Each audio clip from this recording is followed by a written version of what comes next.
Yo tenía 12 años cuando ocurrió todo. A esa edad, uno no entiende muchas cosas, pero hay algo que sí reconoces al instante, cuando algo no está bien. Era el 2004, vivíamos en un pueblo llamado El Rosario, en El Salvador. No era ni grande ni pequeño, un lugar donde todos se conocían y los chismes corrían más rápido que las noticias. Yo cursaba 7º grado en el centro escolar del municipio, un edificio viejo, de paredes descascaradas y aulas con pizarras verdes que ya casi no se podían limpiar. La historia que estoy por contarles cambió mi manera de ver el mundo. Y aunque ya pasaron años, aún puedo cerrar los ojos y oler ese perfume dulzón que siempre usaba ella, nuestra nueva maestra de lenguaje, la profesora Lidia. Llegó a mitad del año escolar, sustituyendo a otra profesora que había renunciado sin dar muchas explicaciones. Recuerdo que la directora nos la presentó con una sonrisa incómoda, como si no estuviera del todo convencida de lo que estaba haciendo. La maestra Lidia era diferente, no solo por su aspecto, delgada, muy alta, con una piel blanca como papel y el cabello negro y liso que le caía hasta la cintura, sino por la manera en la que nos miraba. Era como si supiera cosas que nosotros no. Desde el primer día, nos dimos cuenta de que no era una maestra normal. No seguía el libro de texto, apenas escribía en el pizarrón. En cambio, nos pedía que cerráramos los ojos, que respiráramos profundo y que nos conectáramos con nuestra energía. Así lo decía. Muchos se reían al principio, yo incluido. Pero poco a poco, el ambiente fue cambiando. Un jueves, recuerdo perfectamente, llegó con una baraja de cartas. No eran las cartas normales para jugar, eran grandes, con imágenes extrañas. Una mujer desnuda con estrellas alrededor, un hombre colgado de una pierna, torres en llamas, calaveras. Nos explicó que eran cartas del tarot y que tenían la capacidad de revelar lo oculto. Ese día, nos pidió que escribiéramos una pregunta en una hoja, algo que quisiéramos saber. Luego, uno por uno, pasábamos al escritorio y ella sacaba 3 cartas para darnos una respuesta. Lo dijo como si fuera una dinámica más, como un juego de confianza. Algunos participaron emocionados, otros como yo se quedaron al fondo, con los brazos cruzados.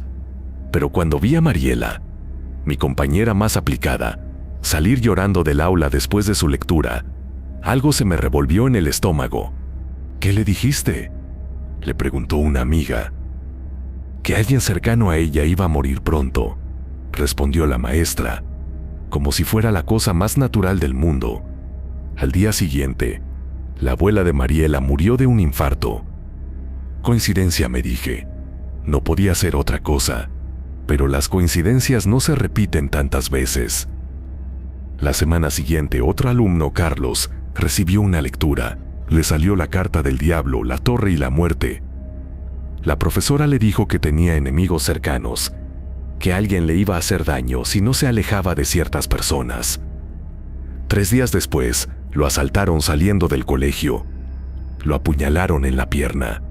No fue grave, pero el miedo se instaló en nosotros como un virus. Nadie se atrevía a decir nada, pero todos sabíamos que algo andaba mal. Las cosas empeoraron cuando comenzaron los sueños. Sueños donde la maestra aparecía parada en medio del aula, con los ojos completamente negros, sin pupilas, donde las cartas flotaban en el aire y nos hablaban en susurros que no podíamos entender. Soñábamos con sombras que nos jalaban por los pies mientras dormíamos, con voces que nos decían nuestros nombres desde los rincones más oscuros. Una madrugada me desperté empapado en sudor. Había soñado que estaba solo en el salón, y la maestra se me acercaba arrastrando los pies, mientras decía: «Ya te vi, ya sé lo que ocultas». Yo no sabía qué estaba pasando. Le conté a mi mamá, pero ella me dijo que era porque estaba viendo muchas películas, que me alejara de tonterías. Fue entonces cuando decidí contarle a Camilo, mi mejor amigo. Él era escéptico, pero incluso él empezó a sentirse incómodo. «No puede ser coincidencia», me dijo un día. «No puede ser que todo lo que dice se cumpla». Empezamos a investigar. Nos metimos en la biblioteca del colegio a buscar libros sobre tarot, esoterismo, lo que fuera. Encontramos uno viejo, cubierto de polvo, que tenía ilustraciones de las mismas cartas que usaba la maestra. Ahí decía que el tarot no era un juego, que cada carta tenía una energía, y que si eran usadas por alguien con malas intenciones, podían abrir puertas que nunca debían abrirse. Camilo comenzó a obsesionarse con eso. Me decía que la profesora no era una simple lectora de cartas, que quizás practicaba brujería o algo peor. Un viernes, después de clase, nos escondimos debajo del escenario del salón de actos. Desde ahí se podía ver el salón de la maestra, ya que sus ventanas daban al patio central. Esperamos hasta que anocheció. Fue entonces cuando la vimos entrar con una caja negra entre las manos. La colocó sobre su escritorio e encendió una vela roja. Luego comenzó a sacar cartas, pero no como lo hacía en clase. Esta vez las colocaba en círculo y murmuraba palabras que no entendíamos. Su voz cambió, se volvió más grave, como si viniera de otra garganta. Entonces, algo se movió detrás de ella. Una sombra, alta, delgada. Tenía una forma humana, pero era como si estuviera hecha de humo. Se quedó parada detrás de la maestra, y ella no se inmutó. Siguió hablando, girando las cartas, mientras la sombra parecía absorber la luz de la vela. Camilo y yo salimos corriendo. No dijimos una palabra. Esa noche, no dormí. Y al día siguiente, Camilo no llegó a clase, ni al siguiente, ni al siguiente. Fui a buscarlo a su casa, pero su mamá me dijo que se había enfermado, que no quería salir de su cuarto, que apenas comía y hablaba en sueños cosas extrañas. Le hablé por la ventana, pero su voz sonaba hueca, como si no fuera él. Ella me vio, me dijo, me vio espiarla, y ahora no me deja dormir. A partir de entonces, la clase con la profesora Lidia fue como entrar a una pesadilla. Ya no usaba libros, ni dictaba nada, solo hablaba de energía, de destinos cruzados, de karmas. Un día dijo algo que me dejó helado. El que observa lo prohibido se vuelve parte de ello. Y entonces me miró, directamente, como si supiera algo de mí. En el colegio, nadie quería hablar del tema. Era como si todos estuviéramos atrapados en una especie de acuerdo tácito. Sabíamos que algo raro estaba pasando, pero nadie se atrevía a mencionarlo. Solo Dayana, una chica callada que siempre se sentaba sola, se me acercó un día y me dijo: después de esa clase, empecé a sentir que algo en mí había cambiado. No sabía explicarlo. Era como si su mirada me hubiera tocado por dentro, como si hubiera dejado algo dentro de mí. Empecé a tener dolores de cabeza, insomnio. Escuchaba cosas, voces, murmullos, especialmente en las noches. Una noche, mientras intentaba dormir, sentí como si alguien respirara muy cerca de mi cara. Abrí los ojos de golpe y no vi a nadie, pero el aire estaba espeso, denso, con ese mismo aroma dulzón que siempre dejaba la profesora a su paso. Me levanté a revisar toda la casa, hasta debajo de la cama. Nada, pero esa noche, dormí con la luz encendida, y no sería la última vez. Ella no es de aquí. Yo la he visto en otro lugar, antes de que llegara al colegio. En un cementerio cerca del camino viejo. Mi abuela me llevó a dejar flores, y ella estaba ahí. No estaba sola. Estaba con una mujer vieja, con la cara cubierta. Las dos estaban sentadas frente a una cruz negra. Estaban rezando, pero no como se reza normalmente. Era otra cosa. Y cuando se fueron, dejaron una gallina muerta a los pies de la cruz. ¿Dónde?, le pregunté. No supe qué responderle, pero supe que decía la verdad. Lo que ves de noche te pertenece. Lo que callas te consume. Las cosas empeoraron cuando una carta apareció sobre mi pupitre. No había nadie en el aula aún. Era un sobre rojo cerrado con un hilo negro. Dentro había una carta del tarot. La luna. En ese momento no entendí el significado. Solo supe que era una advertencia. El reverso tenía una frase escrita a mano, con tinta negra. Pasé el resto de esa semana sin hablar, sin levantar la mano en clase. Mi mamá empezó a preocuparse, pero ¿qué podía decirle? Que mi maestra de lenguaje era una bruja, que leía el tarot y que invocaba sombras. No me iba a creer. No firmaba a nadie, pero no hacía falta. Sabía quién lo había dejado, hasta que llegó la noche del apagón. Era un miércoles, y la energía se fue en todo el pueblo. No era raro, pasaba a veces. Pero esa noche fue diferente. Mi mamá salió a ver si los vecinos también estaban sin luz, y me quedé solo en la sala. Fue ahí donde escuché algo caer en mi cuarto, no como un objeto, sino como si alguien se hubiese dejado caer. Fui lentamente, con una vela en la mano, y vi la figura de una mujer parada frente a mi ventana. No se movía. No hablaba. Después de esa clase, empecé a sentir que algo en mí había cambiado. No sabía explicarlo. Era como si su mirada me hubiera tocado por dentro, como si hubiera dejado algo dentro de mí. Empecé a tener dolores de cabeza, insomnio. Escuchaba cosas, voces, murmullos, especialmente en las noches. Una noche, mientras intentaba dormir, sentí como si alguien respirara muy cerca de mi cara. Abrí los ojos de golpe y no vi a nadie.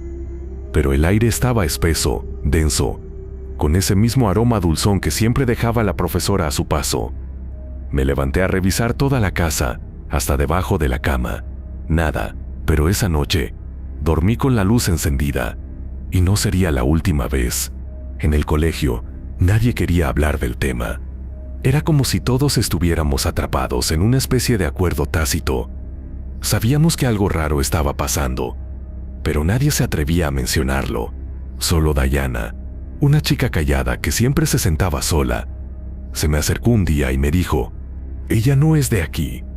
Yo la he visto en otro lugar, antes de que llegara al colegio». «¿Dónde?», le pregunté. «En un cementerio cerca del camino viejo. Mi abuela me llevó a dejar flores y ella estaba ahí. No estaba sola. Estaba con una mujer vieja, con la cara cubierta. Las dos estaban sentadas frente a una cruz negra. Estaban rezando, pero no como se reza normalmente. Era otra cosa. Y cuando se fueron, dejaron una gallina muerta a los pies de la cruz. No supe qué responderle, pero supe que decía la verdad». Las cosas empeoraron cuando una carta apareció sobre mi pupitre. No había nadie en el aula aún. Era un sobre rojo cerrado con un hilo negro. Dentro había una carta del tarot. La luna. En ese momento no entendí el significado. Solo supe que era una advertencia. El reverso tenía una frase escrita a mano, con tinta negra. «Lo que ves de noche te pertenece. Lo que callas te consume». No firmaba a nadie, pero no hacía falta. Sabía quién lo había dejado. Pasé el resto de esa semana sin hablar, sin levantar la mano en clase. Mi mamá empezó a preocuparse, pero ¿qué podía decirle? Que mi maestra de lenguaje era una bruja, que leía el tarot y que invocaba sombras. No me iba a creer. Hasta que llegó la noche del apagón. Era un miércoles, y la energía se fue en todo el pueblo. No era raro, pasaba a veces. Pero esa noche fue diferente. Mi mamá salió a ver si los vecinos también estaban sin luz, y me quedé solo en la sala. Fue ahí donde escuché algo caer en mi cuarto, no como un objeto, sino como si alguien se hubiese dejado caer. Fui lentamente, con una vela en la mano, y vi la figura de una mujer parada frente a mi ventana. No se movía. No hablaba. Solo estaba ahí. La vela parpadeó con fuerza y casi se apaga. Me paralicé, y entonces la figura se dio la vuelta. No tenía rostro. Era como una silueta humana, envuelta en una especie de velo gris con un hueco donde debían estar los ojos. Y aún así, sabía que me miraba. Quise gritar, pero mi garganta no respondió. Cerré los ojos con fuerza, y cuando los abrí de nuevo, ya no estaba, solo el silencio, y el aroma familiar a jazmín y canela, el mismo que usaba la profesora Lidia. Al día siguiente, no fui al colegio. Me hice el enfermo. No podía verla. No después de eso, pero ella vino a buscarme. Mi mamá abrió la puerta y la dejó pasar sin preguntar nada. Yo estaba en el cuarto, acostado cuando la vi entrar con su vestido largo. Color vino, el cabello trenzado, y una sonrisa que parecía pegada con alfileres. «¿Cómo estás, mi niño?», me dijo. «Escuché que estabas malito. Solo quería verte un momento». Yo no dije nada. Ella se sentó al borde de la cama y me tomó la mano. Estaba helada. Los sueños a veces son portales, ¿sabes? Hay quienes los usan para escapar, otros para entrar. Me soltó, se levantó y se fue como si nada. Mi mamá, cuando volvió, me dijo que era una señora encantadora. A la semana siguiente, el colegio organizó un acto cívico. Era una tradición para conmemorar las fiestas patrias. Todos debíamos estar presentes, y aunque no quería, fui. Durante el evento, la profesora Lidia estaba sentada al fondo del escenario, observándonos. Parecía tranquila. Pero cuando le tocó leer una pequeña reseña sobre la historia del idioma español, tomó el micrófono y dijo algo que no tenía nada que ver con eso. Hay palabras que abren heridas, palabras que invocan, que despiertan lo dormido. Pronúncienlas con cuidado, niños, porque hay nombres que no deben decirse. Hubo un silencio tenso. Un par de maestras se miraron, confundidas. Unos segundos después, ella sonrió como si todo fuera una broma y retomó la lectura correcta. Pero yo la había escuchado bien. Esa noche, decidí que no podía seguir en silencio. Fui a la casa de Camilo. Su mamá me dejó pasar esta vez. Él estaba en la sala, muy delgado, con las ojeras marcadas y los labios partidos. «La sombra me visita todas las noches», me dijo. «No deja de decirme que ella quiere algo de ti». «¿De mí?». «Dice que abriste una puerta y que ahora no se puede cerrar si no le das algo a cambio». Le pregunté qué era, pero él solo se encogió. «Yo ya no puedo ayudarte», susurró. «Pero ve a la iglesia. Busca al padre Román. Él sabe cosas. Él me dio un escapulario que me ayudó un poco, así que al día siguiente fingí ir al colegio y fui a la iglesia del pueblo. El padre Román era un hombre mayor, con cara cansada y una voz que sonaba como trueno cuando hablaba desde el púlpito. Lo encontré barriendo las hojas del patio. Le conté lo que pude, lo que me atrevía. No se sorprendió. «¿La maestra Lidia?», dijo. «No es la primera vez que escucho de ella. Ha estado en otros lugares, en otros colegios. Nunca se queda mucho tiempo. Siempre deja algo roto». Me llevó a una habitación pequeña en la parte de atrás de la iglesia. De un cajón, sacó un pequeño libro y un frasco de agua bendita. Me los dio. «Hay nombres que no deben ser escritos», me dijo. «Pero si alguna vez la escuchas decir algo que no entiendes, no lo repitas. Es probable que te esté probando. Y si sueñas con ella, si aparece en tu cuarto, di esto». Me susurró una oración en latín. No la repetiré aquí. Solo diré que esa noche dormí con el libro y el frasco bajo la almohada. No me visitó. Pero soñé con una puerta vieja, con inscripciones extrañas, y una voz que me decía: «No es tuya, no te corresponde abrirla». Cuando desperté, había una carta más bajo mi almohada, el ahorcado, y detrás solo una palabra: «Camilo no ha querido salir del cuarto desde anoche», me dijo. «Habla con alguien mientras duerme. A veces grita». Lo llamé, pero el médico dice que es estrés. ¿Estrés? Tiene 13 años. Por Dios. No esperé más. Salí corriendo de mi casa, esa misma mañana rumbo a la casa de Camilo. Golpeé su puerta desesperado, y cuando su mamá abrió, el terror en su rostro fue suficiente para que supiera que algo andaba mal. No esperé permiso. Entré directamente. La habitación estaba en penumbra, con las ventanas cubiertas por sábanas. Camilo estaba acostado, pero no dormía. Tenía los ojos abiertos, fijos en el techo. Su piel parecía más pálida que nunca. En su cuello noté algo que me hizo temblar. Una marca, como una cuerda apretada, roja y morada, en forma de espiral. Movió apenas los labios. «¿Camilo?», le susurré, acercándome. «Me está llamando. Me dice que si no vas tú, irá por tu hermana». Me congelé. Nadie sabía que tenía una hermana menor, ni siquiera la profesora, o eso creía. Salí corriendo, directo a casa. Mi mamá estaba en la cocina preparando almuerzo. Fui a buscar a mi hermana, y por suerte estaba bien. Pero esa noche no pude dormir, ni la siguiente. Empecé a escuchar golpes en la pared, rasguños en la puerta, risas suaves al otro lado de mi ventana. Cada vez que cerraba los ojos, soñaba con esa puerta y con la sombra que esperaba detrás. Fui a ver al padre Román una vez más. Le conté lo de Camilo, lo de la carta con su nombre. «Está más cerca de lo que crees», me dijo. «Y ya no es solo un juego».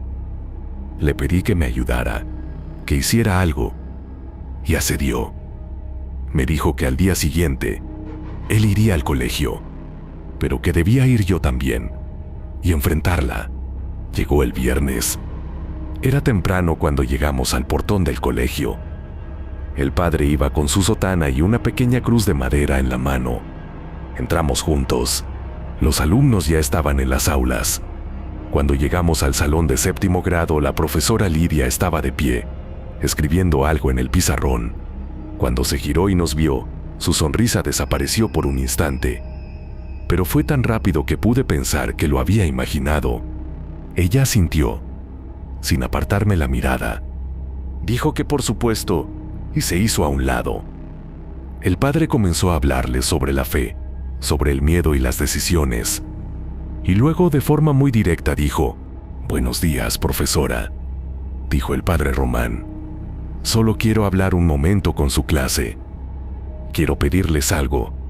Si alguno de ustedes ha recibido una carta extraña, si ha tenido sueños con esta mujer, si ha sentido una presencia en su casa, necesito que lo diga ahora». Hubo silencio, largo, tenso, hasta que una mano se levantó. Después otra, y otra. Casi todos. La profesora seguía inmóvil, sin expresión. Entonces una risa salió de su boca. Primero suave, luego más fuerte. «¿Y qué va a hacer, padre? ¿Exorcizarme con sermones?». Algunos alumnos gritaron. Otros se taparon los ojos. ¿Y la profesora? Cambió. Su rostro se tensó. Sus ojos se tornaron completamente negros, sin iris, sin blanco. Su voz ya no era suya. El padre sacó su frasco de agua bendita y lo roció discretamente hacia ella. Y lo juro por Dios.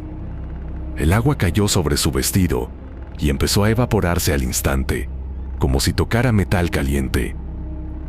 Un olor a azufre llenó el aula. Ya los marqué. Ya son míos. Uno por uno. Y con un grito que hizo retumbar las ventanas, se desvaneció.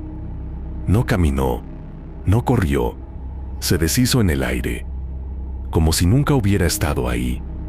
El padre cayó de rodillas. Comenzó a rezar en voz baja. Yo solo podía temblar. Después de eso, las clases se suspendieron por una semana. Se hizo una investigación, pero nunca se volvió a saber nada de ella. No había registros oficiales, ni contrato firmado, ni referencias. Solo un nombre en una hoja. Lidia del Carmen Morales. El padre Román se quedó en el pueblo un tiempo más. Me visitaba cada semana y me decía que debía mantenerme fuerte, que hay cosas que se quedan cerca esperando. Camilo lentamente fue mejorando, aunque jamás volvió a ser el mismo. Siempre parecía ausente, distante. Se fue a vivir con su tía en San Miguel. Nunca más lo vi. Yo crecí. Dejé el colegio. Dejé el pueblo por años. Pero hace poco volví, y la primera noche, mientras caminaba por el parque central, vi a una mujer parada bajo el farol más antiguo, vestida de negro, con el cabello largo, muy largo, y supe que era ella. No se acercó. No habló. No habló. Solo me miró y sonrió. A veces, cuando duermo, sueño con cartas esparcidas sobre un escritorio viejo. La luna, el diablo, la muerte. Y una última que nunca había visto antes. Una figura encapuchada, con los ojos vacíos y la sonrisa torcida. En el borde de la carta, solo dice: nos volveremos a ver.